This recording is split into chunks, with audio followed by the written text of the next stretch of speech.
Welcome to Solvetic, your channel to always learn technology easily. Below in the description, you will find useful links we used in this video.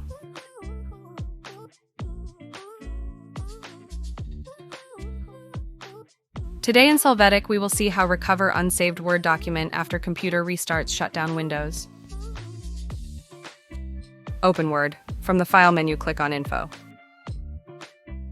There, click on Manage Document and then choose the option Recover Unsaved Documents.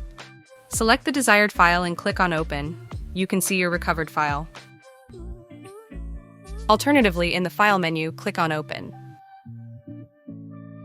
You will click on Recent and then open the option Recover Unsaved Documents.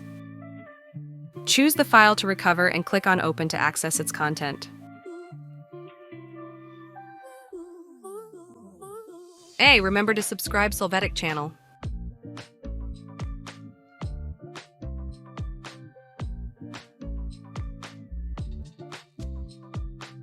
We hope it has been helpful for you.